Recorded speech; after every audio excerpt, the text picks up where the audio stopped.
guys, welcome back to my channel. My name is Parthavi. I'm a nutritionist and today we will talk about extracellular fluids. ये एक बहुत छोटी सी video होने वाली है क्योंकि मैं एक्स्ट्रासेलुलर फ्लूइड पे एक बहुत जनरल सा इंट्रोडक्शन दूंगी आप लोगों को। हमारी बॉडी में अराउंड 70% फ्लूइड प्रेजेंट है एंड इस फ्लूइड को हमने ओवरऑल 2 पार्ट्स में डिवाइड किया हुआ है। इंट्रासेलुलर फ्लूइड जिसे आईसीएफ भी कहते हैं शॉर्ट फॉर्म में, एंड एक्स्ट्रा सेलुलर फ्लूइड जिसे ईसीएफ भी कहते हैं। इंट्रासेलुलर फ्लूइड वो फ्लूइड होता है जो हमारे सेल्स के अंदर प्रेजेंट होता है एंड एक्स्ट्रा सेलुलर फ्लूइड वो होता है जो हमारे सेल्स के बाहर प्रेजेंट होता है। आज इस वीडियो में हम एक्स्ट्रा सेलुलर फ्लूइड के बारे में बात करेंगे। एक्स्ट्रा सेलुलर फ्लूइड को हम 2 स्टेजेस में पढ़ते हैं। वाई? जब इंट्रासेलुलर फ्लूइड की बात आती है तो सेल्स के अंदर प्रेजेंट होता है, देयरफॉर नो प्रॉब्लम। बट जो एक्स्ट्रा सेलुलर फ्लूइड होता है वो 2 जगह प्रेजेंट होता है। 2 जगह प्रेजेंट होता है, सेल्स के बाहर जिसे हम कहते हैं interstitial spaces, environment just outside the cell. ठीक है, सेल्स के बीच का जो एनवायरमेंट होता है उसे कहते हैं इंटरस्टिशियल स्पेस। उस स्पेस में जो फ्लूइड प्रेजेंट होता है उसे कहते हैं एक्स्ट्रा सेलुलर फ्लूइड।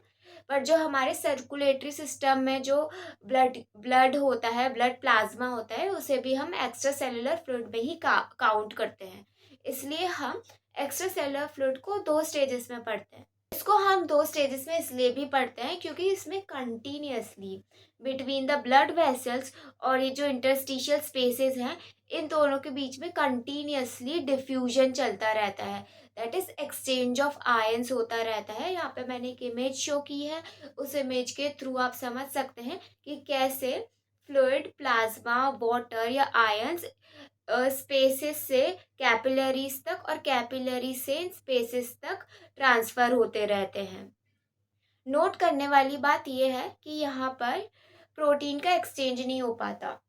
दो जो कैपिलरीज होती हैं उसकी जो वॉल है वो परमिएबल होती है, लेकिन क्योंकि प्रोटीन का जो मॉलिक्यूल होता है उसका साइज बड़ा होता है, उस वजह से उसका एक्सचेंज नहीं हो पाता।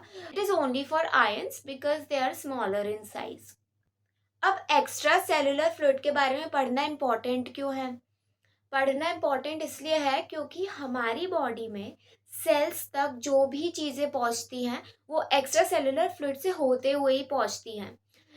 अगर मैं डाइजेशन की बात करूँ तो हमारी बॉडी में जो भी चीज़ें एब्जॉर्ब होती है वो सबसे पहले ब्लड कैपिलरीज में जाएंगी, वहाँ से वो एक्सचेंज होंगी टू इंटरस्टिशियल स्पेसेस और फिर वहाँ से वो सेल्स के अंदर जाता है। तो कोई भी चीज़ जो हमारी बॉडी में एंटर करती है वो सबसे पहले एक्स्ट्रा सेलुलर फ्लूइड में ही एंटर करती है।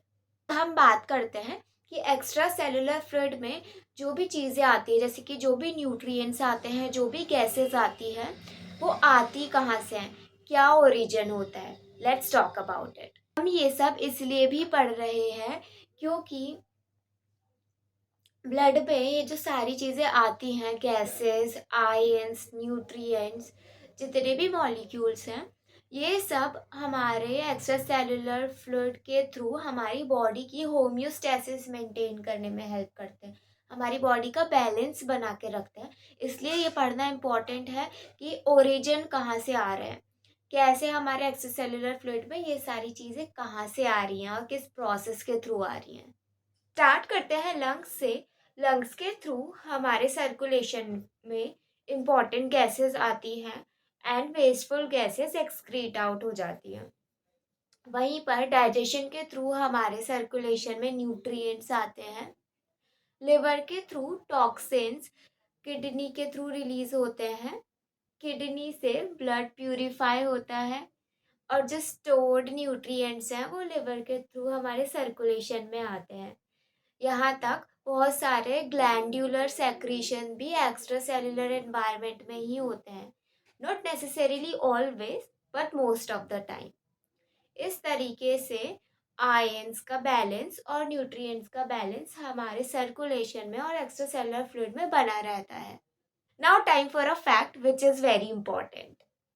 एक्स्ट्रा सेलुलर फ्लूइड में जो आयंस पाए जाते हैं उनका अमाउंट बहुत डिफरेंट होता है as compare to what is found in intracellular fluid. जो भी आयंस है, जो भी मॉलिक्यूल्स हैं, वो दोनों में पाए जाते हैं, आईसीएफ में भी और ईसीएफ में भी। बट अमाउंट का डिफरेंस होता है। एनी अमाउंट का डिफरेंस याद होना इम्पॉर्टेंट है, बिकॉज इसी के वजह से बैलेंस और जो हमारी इम्पल्स होती है वो मेंटेन रहती है। For example, extra cellular fluid में sodium chloride and carbonate ions ज़्यादा अमाउंट में प्रेजेंट होते हैं। प्रेजेंट होना इंपॉर्टेंट है ज़्यादा अमाउंट में कंपेयर टू इंट्रासेल्यूलर फ्लूइड। उसी तरीके से इंट्रासेल्यूलर फ्लूइड में potassium, magnesium and phosphate ion ज़्यादा प्रेजेंट रहते हैं compare to extra cellular fluid.